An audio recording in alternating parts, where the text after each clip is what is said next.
Hi, Hi, beautiful. how are you? I'm doing great. How are you? I'm pretty good. I I've seen you in so long. You look amazing.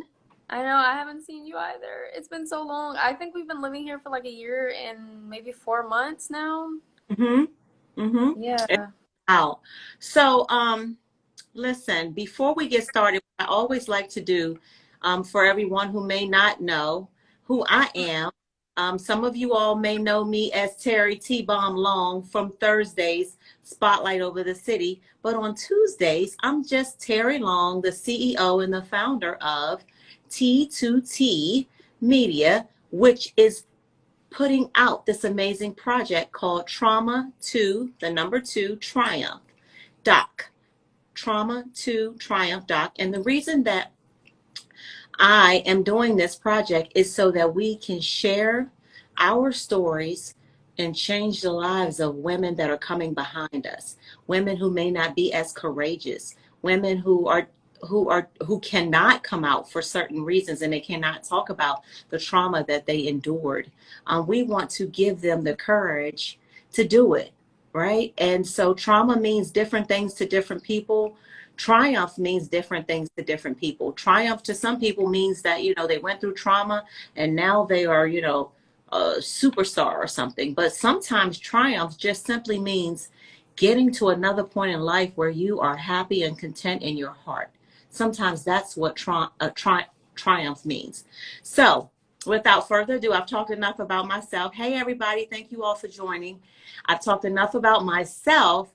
I want to introduce you all to my guest tonight, the lovely, amazing Miss Lina Mystic. That's her brand name. I'll let her tell you as much as she wants to tell you, about herself. But Lina, the first thing I want to do before we get started into anything is to say who you are and what amazing things you're doing in your life today, because we know that there was a purpose for the pain that you went through.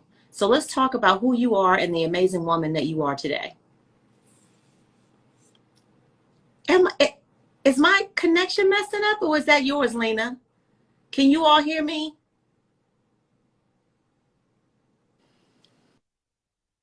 Lena? Oh no. Hey, Cheryl, Dr. Cheryl, Tina Shell, can y'all hear me? Is it my connection or Lena's? Can anybody tell me? Somebody tell me what's going on? Because I can see me, but I don't know. I see Lena dropped off. Can you all hear me okay? Can you all, is my reception coming through okay? Okay, good. Thank you so much for confirming that. Gigi. Okay, so she's coming back. Hang on, you all.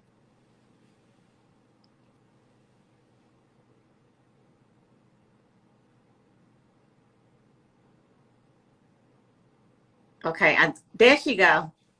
You back? Turn your volume on.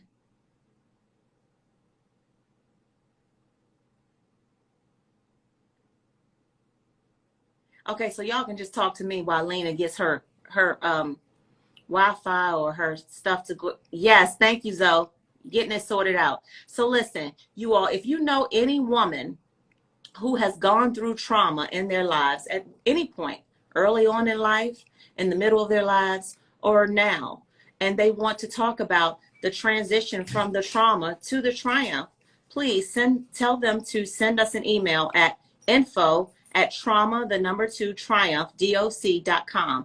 My email again is info@trauma, the number two triumph, doc.com. You can also go to my website. I have a website up now, www.trauma, the number two, triumph, doc.com. We're still looking for women who are brave and bold enough to come and share their stories with me on Trauma to Triumph Tuesdays. Um, Lena's trying to come back. You all I'm so glad y'all are being patient and just listening to me. Hello, hello, feel the sound. All right, let's see if I can get Lena to come back in. Let me see. Hey Terry, is it working? It is.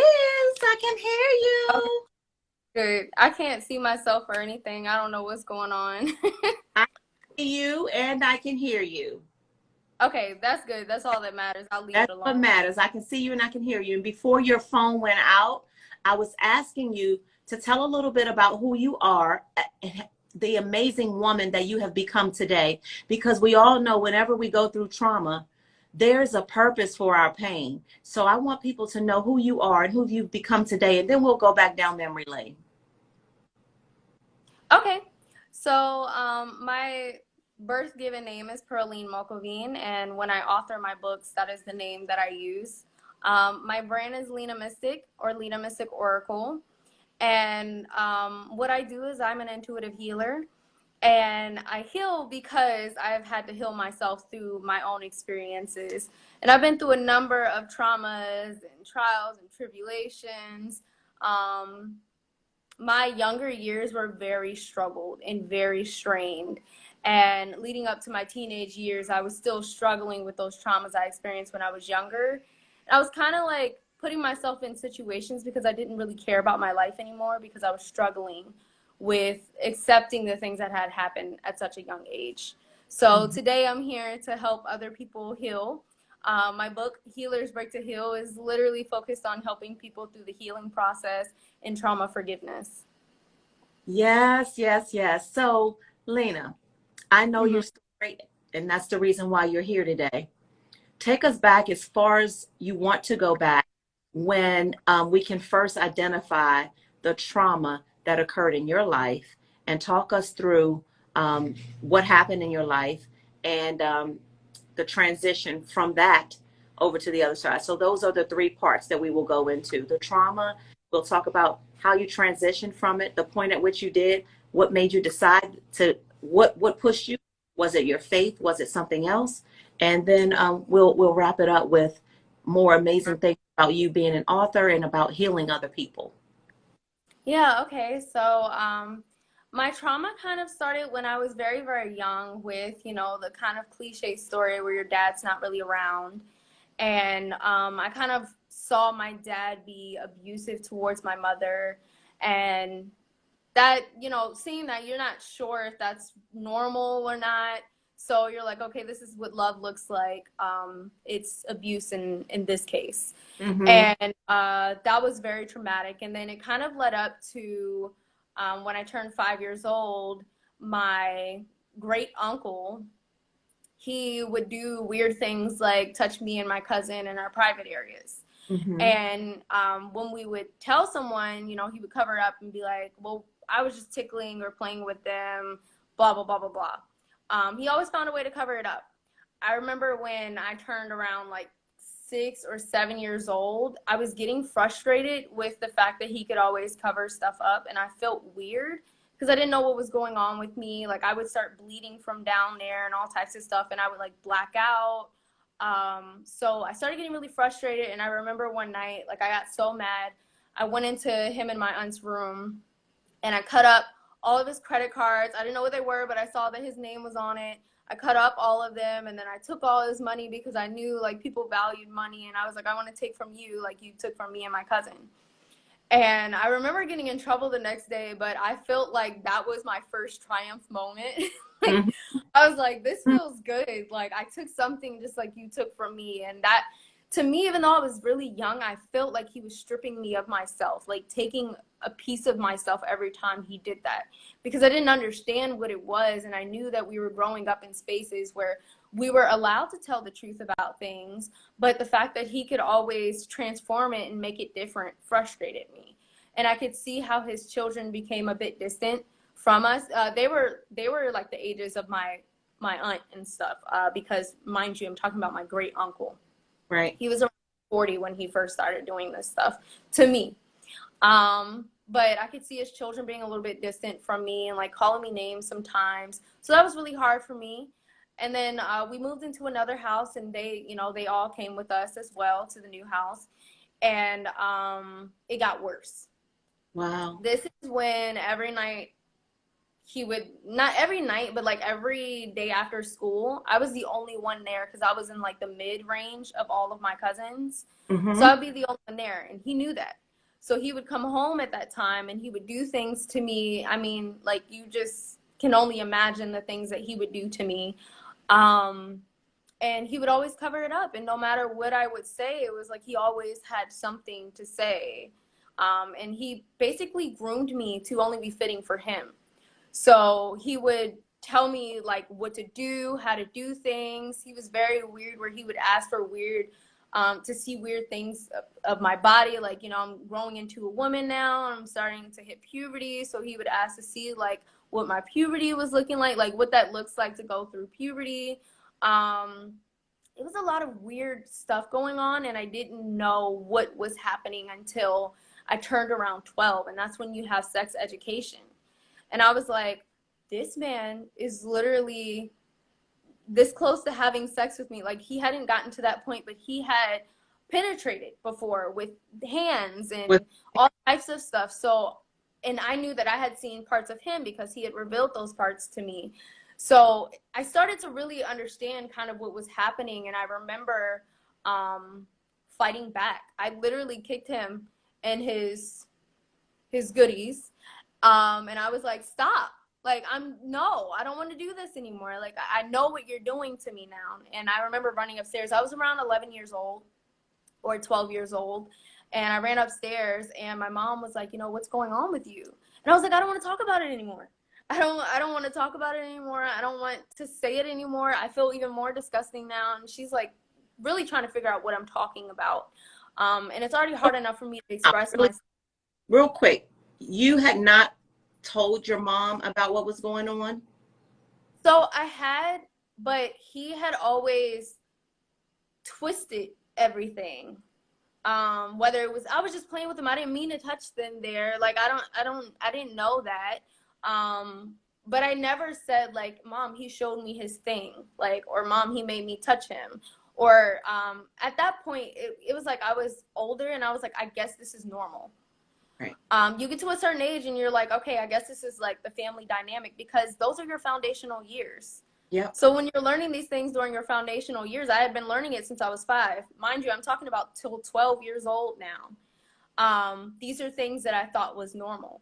So I began frustrated around 12, where I felt disgusting because, you know, I felt like I couldn't have a boyfriend because there was this guy doing things to me. Like, it was just getting really just strange and weird. So that's when I started to fight back. And my mother saw my 2 little cousins, like 3 or 4, reenacting what he was doing to me. And she was like, what are you doing? And they were like, that's what he was doing to her. And that's when she freaked out. And she was like, I don't care what anybody says or what anybody's trying to transform it into. This is what this man is doing to my daughter. And I'm done. I'm calling the cops. She was getting ready to call the cops, but you know how family dynamics can be. Sometimes they did want to hash it out themselves and kind of like figure out what was going on. He was dismissed from the household. He had to go. And it was hard for me to explain in that moment what was going on, because I'm such a peaceful person. I was like, I don't know, like, I still don't know what's going on. So I just know that I feel uncomfortable and he touched me here. And like, that's how a kid would explain it. And, I guess like my family thought the story was kind of changing when I was explaining it. So they weren't sure if what I was trying to say he was doing, he was really doing. Right. So I remember seeing him again, and we went to like a cookout, and I was told to get in the picture, in the family picture that we were taking. And he was right there. And I was like, I don't want to get in this picture. And they're like, stop, just get in the picture. I get in the picture and he's touching me in the picture while family is around. No care in the world. I just didn't want to be around him anymore. And I saw him one other time, and that's when I told my mom detail from detail what he had been doing to me. And she actually called the cops, got a restraining order. And then a little bit after that, my grandfather had passed away. And that was another traumatic moment for me, because I'm like, well, was it because I stressed him out? Like I said with my uncle, which was like his best friend did to me. Like, I kind of blamed myself at that age. Like, this must be my fault. Like, cancer is from stress. It has to be. But then as I grew older, I was like, it can't be my fault. Like that's not my fault. I told the truth of what was happening, but it was a really hard time because his children called me names. They called me fast. They called me all types of names that I don't even want to say on here. And I started to question myself. Well, I'm ruining this person's image. Like, should I even say these things? Like, now that I'm ruining this family's image, I don't want to do that. I don't want to break up marriages. I don't want to do any of that. I don't want to be a part of any of that. And it was really hard for me as just 12 years old to think about all of this stuff. I mean, even talking to the cops, telling them what was going on, they didn't listen. Nothing happened when we went to court. They didn't do anything to him. The restraining order was the only thing I got, and that lasted for 3 months. So it wasn't really much support. So understand something, you may not be able to answer this, but is it because a man doesn't penetrate a little girl that they don't get in trouble for it, that they just like? So what they said is they didn't have any evidence. Okay. And they kind of were saying if someone else had come forward as well, then there would be a little bit more to go off from. But nobody else had really come forward. And the way I coped was to tell myself, I took the first step. That means the next person that says something takes that next step. And that's even closer to us getting the trial that we deserve. Because this man did this for 7 years to me. And that wasn't the worst part. In my book, I actually talk about how I feel he left a stench on me, like a molester stench on me, because I had ended up transferring schools because another boy did stuff to me. It was my best friend's brother when I was 12. This all happened when I was 12. I was sleeping over her house. I had been over her house before. Her brother never did anything to me, but he came into the room one night and put himself in my mouth.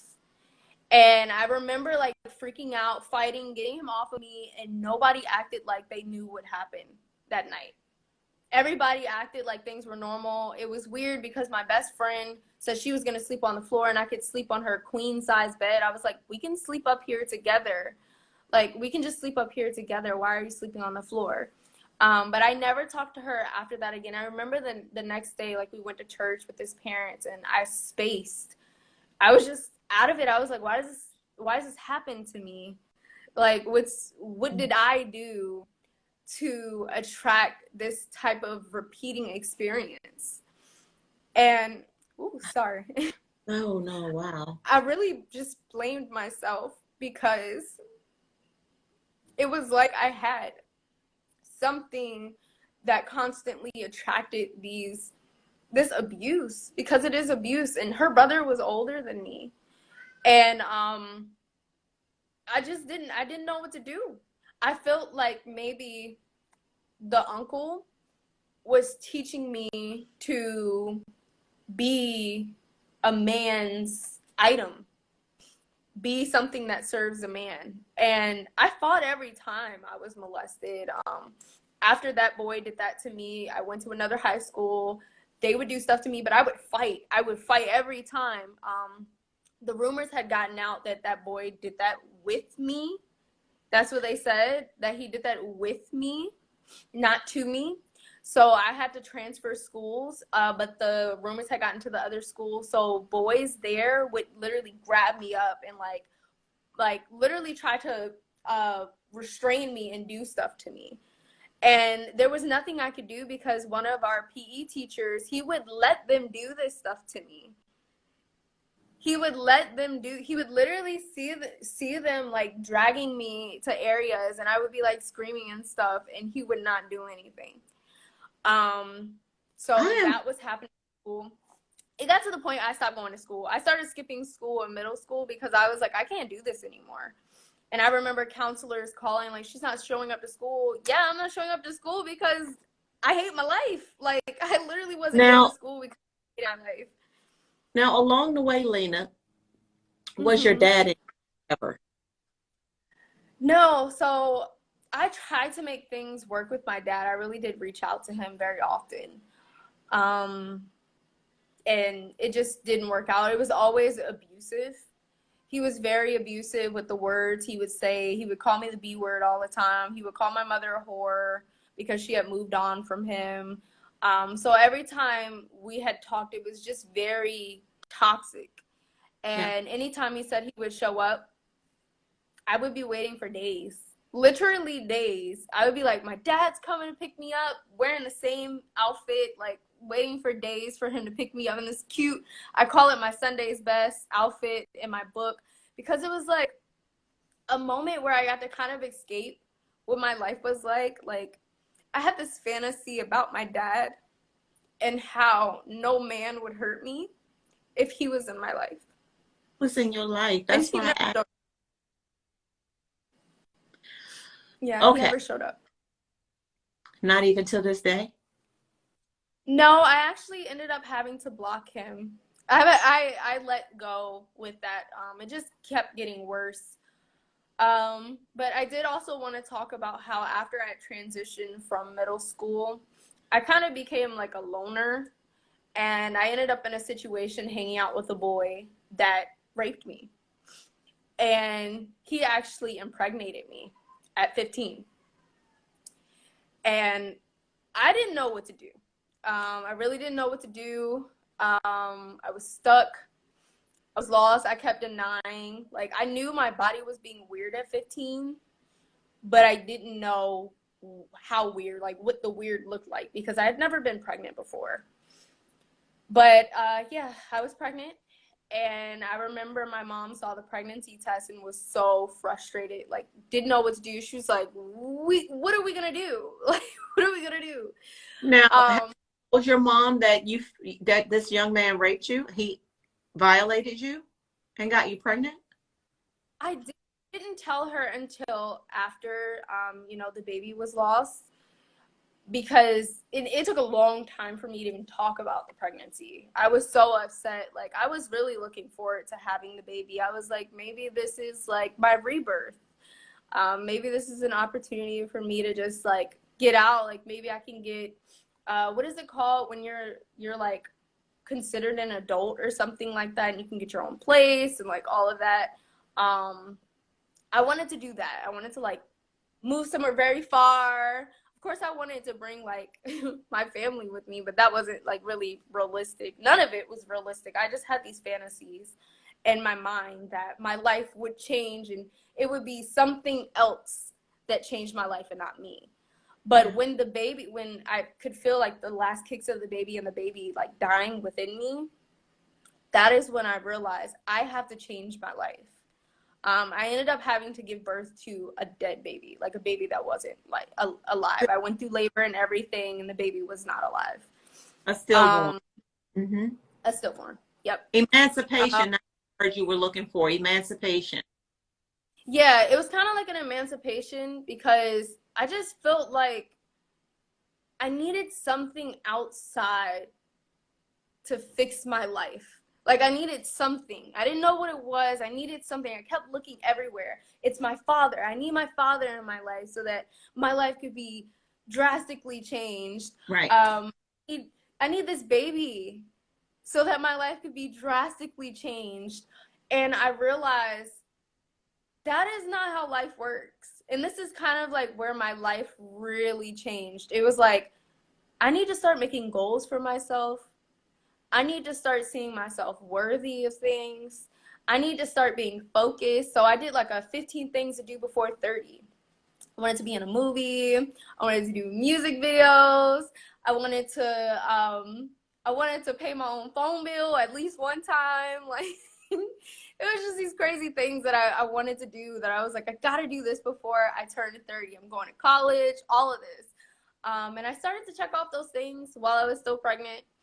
And then, when I lost the baby, I was like, I definitely, because, when you're about to have a baby and you're so young, you're like, I got to fix my life. I got to figure out what's going on. So that was kind of like, I really started to change things. But then after the baby was born, stillborn, was when I realized I can't just give up on everything. And I actually had tried to commit suicide. I took pills, ended up with a stomach ache. Thank God, because I don't know, life would have been done. And I feel like my life has really taken a different direction since I've taken more of my personal power. But Mhm. I was lost. I was damaged and I was lost. Now, And now, when you were pregnant and you had the stillborn, did this young man know that he impregnated you? Like, how did you just dismiss that situation and just kind of just been like, he raped me and it's nothing I can do about it? so he wasn't around. He was in college. Mm. So he wasn't around. He was a friend that I trusted. Yeah. And it But he went happened. off to college. And I Yep. didn't even really know I was pregnant. I didn't take a test until I think I was 6 months. I was so small. I was probably 110 pounds that I wasn't showing at all. And I you just were realized again? I lost a baby around like 7 weeks, 27 weeks. Okay. Um, Because I got confused because something, when you were 15, you got pregnant. Is that right? yes, At 15, and you lost that baby. yes. Okay. And then this happened later. What happened later? You said the stillborn was in your 20s? No, no, no. The stillborn was the pregnancy that I was Oh, talking about at 15. okay. Yeah. Okay. Yeah. So at 15, I gave birth to a stillborn baby. It was October. I don't remember what year, but I was 15. Okay. And And so we got through that. That was yeah, and so yeah. when do you get to a turning point of your life? It was at that age, 15. It was when I was pregnant and I kind of like was like, oh, this is a big thing that I need to like change my life. I can turn this into a win, a great thing. Like this is some really dark stuff that just happened, but I can turn this into light. That's kind of when I really started to find my personal power, set goals for myself, see value in my life. Did, And I actually, did you finish high school? I did finish high school. Okay. I actually went back to school that week. I was wearing a diaper and everything from like the bleeding and stuff, but I was like, I'm going to school. I'm gonna get my A's. After that pregnancy, I got 4.1 and a 4.25 that whole next 2 years in school. That was the only grades I got, 4.1 and 4.25s. My whole like the rest of my high school career, and I brought up my GPA from it was like a 1 point something because I didn't go to school, I hated school, to a 3 point something, and I was like, I did that. And so, okay, so honey, so now we're out of high school. And what's hmm your life looking like at that point? I was in college. I went to college and I told myself I was going to do the best that I could do. I became vice president of my class. I actually kind of like talked them into making me vice president. I talked myself onto the SGA board because I did not win the election and I didn't care. I was like, look, honey, I'm in college. I was supposed to be dead, okay? But I'm in college and I'm doing this. I had a 3.5. Um, and then there was a little turning point again where college was asking for like paperwork that I couldn't provide for them. And I actually I didn't get kicked out of school, but it was like, well, if you can't provide this paperwork, then you won't be enrolled the next semester. And I was like, are you serious? I'm vice president. I'm about to be president. What are you talking about? Like, I was stuck. And I had another triumph moment because I was like, you know what? I'm going to pursue my music career. And I did that. I did that even though I wasn't at Bowie State anymore. I still pursued my music career. I got thousands and thousands and tens of thousands of views on my music videos, my music, like listens on my music. And then me and my boyfriend at the time got engaged. And then we got married. And then we moved to Italy. And it was beautiful. It was like, I was still dealing with the trauma that I experienced, but my life was magic. It was a fantasy because I decided to still give myself an opportunity to be happy. So it's beautiful. I mean, my life now today is even more beautiful than it was. So what would you say was the purpose for the pain that you endured? Have you found what that purpose is? I absolutely have. My purpose is healing myself to heal others. to teach other people how to heal, because the reality is every single one of us have to heal from something. And that's why today I'm an intuitive healer and my books are centered on healing. Let's talk about that. You said books. Is it more than one? Yeah, so far I've only published one book, but I'm working on a variety of them, and they're kind of all based off the Healers Break to Heal series, which I also have like a series where I talk to other similar individuals on that series, and we talk about like healing through random things such as tarot, or healing through art, like different things, like how we heal through our businesses and our brands and stuff. So everything that I'm doing is centered on healing, and I at least aim to write 10 different books, and I've already started 2 more outside of the one I've already published. And so talk again about the title to your book series. Yeah, so Healers Break to Heal is a, you were one of the first people to hear it, by the way, when I first was working on the concept. It is a play on words. It's a healer's break so that they can heal. And then healers have to break to heal. So it's kind of saying, like, to really heal, let yourself recognize that you're broken. Like, let yourself recognize that you have darkness within you, that you've experienced darkness. Now, how can you shine light on that darkness to transform your life? And that's where my healing journey began, when I didn't say it no longer, because when I was younger, I kept saying, I'm not going through this. This isn't real. That did not help. Not acknowledging it was the worst thing that I could have possibly done, because it stunted my growth and it harbored these emotions that I did not want to move on with in my life. So the biggest thing is to acknowledge, hey, I'm broken and that is okay. How are we gonna move on with this? Like, how are we gonna figure this out? How are we gonna shine some light on those broken pieces? How are we gonna love our scars? How are we gonna love how we're changing? All of that stuff. So was there a person, a thing, a non-tangible thing, like a, spirit? Was there anything, a book? Was there something that kind of was that thing that helped push you to the healing side and to doing the things that you're doing in your life now? Absolutely. So I do want to say that my husband was there right after my baby was born, stillborn.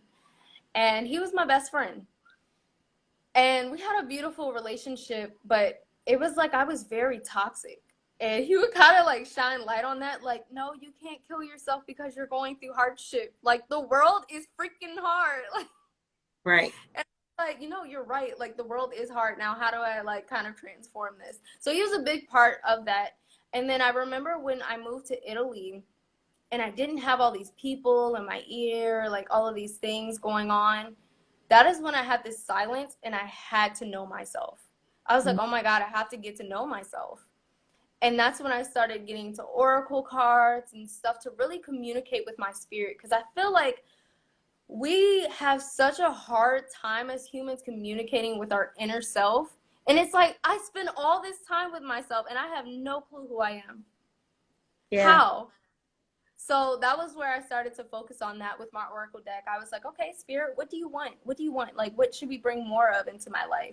It was like, stop talking to yourself like you don't love yourself. And I was like, I don't do that. And then I would start listening to myself and I'd be like, yes, I do. I tell myself I'm stupid every time I do something I don't like. Like, I gotta stop talking to myself like that. I started meditating more. All of this spiritual stuff helped me to love myself and understand that love doesn't only come when you're perfect, but love shines the most the more imperfect you know that you are. Say that So again. That's important. I'm saying that love doesn't come in the form of only when you're perfect, but it shines even more the more you focus and you say, I do have imperfections. So love is unconditional. It should be. Yes. That's what it's unconditional. It's I love you not because you bring this to the table, but I love you because you're you. And that's Because it. just you, because that's it. Because you're just being. That's what love is. I love you because you're just being. That's it. So, okay. what is a takeaway for someone, let's say a young girl, 12, 7th, 6th, 7th grade, dealing with right now, a neighbor, a uncle, a dad who's fondling her. You know what I mean? Like, what would you say to the 12-year-old Lina? Tell everybody. Every single person. It doesn't matter who doesn't hear you, somebody will. Somebody will hear you. Keep telling people, don't ever stop. I felt embarrassed about it. If you feel embarrassed about it, keep telling people because you want it to stop. Just Yeah. be motivated enough to keep saying something. Tell your counselor, tell your classmates, tell your classmates' parents, tell everybody until somebody hears what's going on with you. I think that is the biggest problem. We stop telling people because we don't feel like somebody heard us. No, you're not done yet. Keep telling. Keep telling. If it's still happening, keep telling. Don't give up. Don't give up. Don't give up. Okay, honey. Well, I want people to know how they can support your book, how they can, support your journey. It's not, it's not just a book that you have put out. You want to talk about any other things that people can support you in growth? Absolutely. I have a lot going on through my brand. A lot of stuff.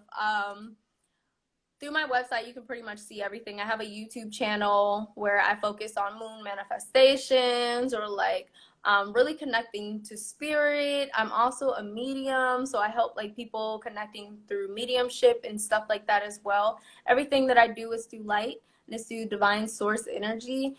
So if you want to support me, you can check out my website. I have many things that you could support through.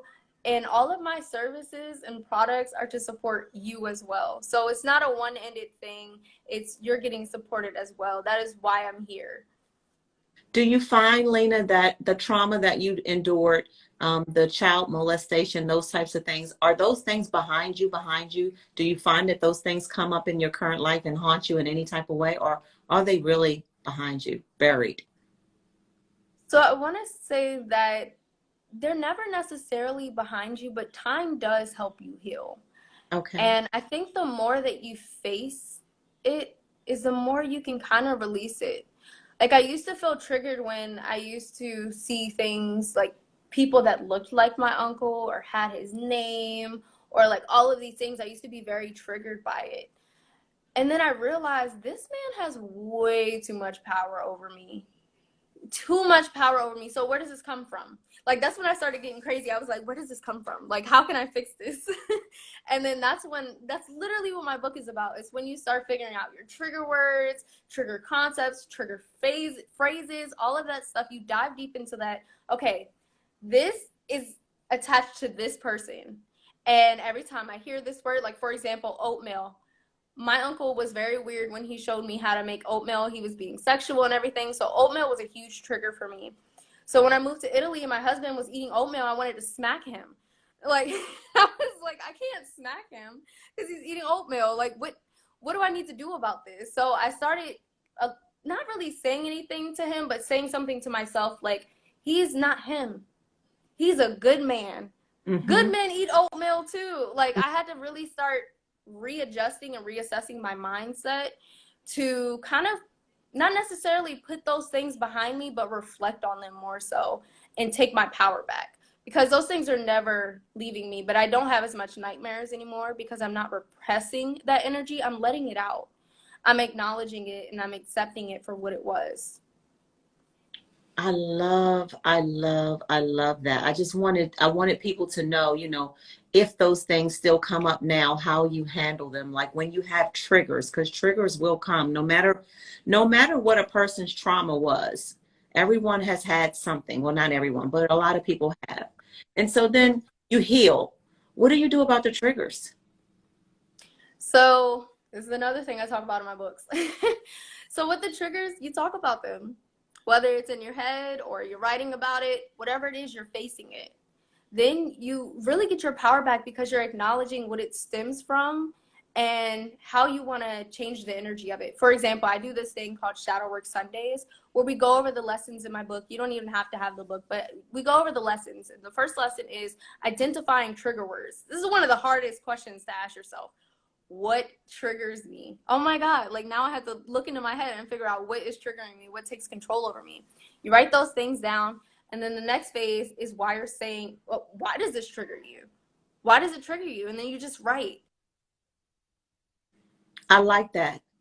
That's a A and C, great way. Oh my express. gosh, you all, Lena's thing. Oh, there you are. That is a great way for people to identify and manage triggers. Do not allow them to manage you. You manage them. And that's what I just learned from what you said. Yep, exactly. Because what happens is if you don't identify those triggers, they're still with you. A lot of people think ignoring these things, just forgive and forget instantly, as if we're doing magic out here. That's not realistic. These things are literally stored in our chakra systems. They're stored in our body. They're stored in our mind, and we're holding on to it, and it's manifesting into diseases. It's manifesting into physical pains. It's manifesting into migraines and headaches, and we don't even realize it because we keep ignoring the actual issue. So Right. face all of your issues head on. When somebody says something and it triggers you, speak up. And especially if they're the one attached to the trigger, like they're being abusive to you, I don't like the way you're talking to me. Why? Because it's disrespectful. And I'm an adult. You shouldn't talk to adults like that. Handling things head on is the best thing you could do for your peace of mind. Yeah. Yeah, I get it. And also, would you say that identifying something as a trigger as opposed to this is part of my life again, or this is about to happen again, being able to identify that it really just really is a trigger of something that reminds you of what you went through during the traumatic phase of your life. Yes, that is so valuable. I'm glad you brought that up because you do have to remind yourself this was in the past. So how is it showing up today and why is it showing up? Right. And that helps you to take your power back because you're like, wow, I'm not who I was when that was happening to me. I've grown out of that. Kind of empowering yourself. I've grown out of that. I've talked myself out of that.